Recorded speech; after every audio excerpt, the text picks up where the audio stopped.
deal with at some point. We're in this culture that tells us that we have to be perfect and starving in order to be beautiful. And according to that definition, most of us are never going to make the cut. Definitely not in this chair. I do not fit that stereotypical image anymore. But I did for many years, and I never realized how attached I was to it until it was taken away. And so I think for me, getting used to the fact of being different, of looking different, of not being that cookie cutter figure and fitting into what our culture views as attractive is something that I went through at a much younger age than most people. Granted, beauty fades, and we all go through it at some point. I'm really grateful for the opportunity to be able to learn this at this time in my life, to be able to learn that this body is a carrier. It is a vehicle for my time here on earth. It cannot contain all that I am. And I had this amazing nurse at Doctor's Hospital in the ICU, this woman. She is like my guardian angel. She was a night nurse, and she would just make sure my every need was taken care of. And she would also have very long conversations with me about what is the self.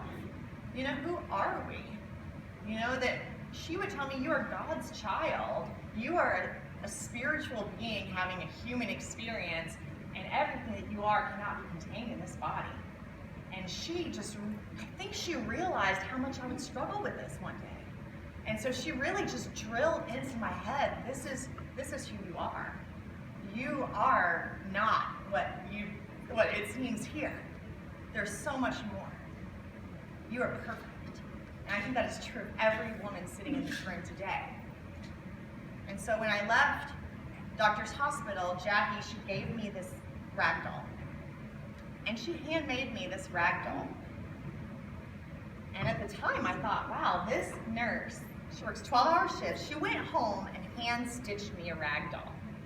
She must really love me. I must be like her favorite patient of all time. Well, I reconnected with Jackie a couple years back, and I found out that she makes one of these dolls for all her patients. And she writes a unique message on the back of the doll's head.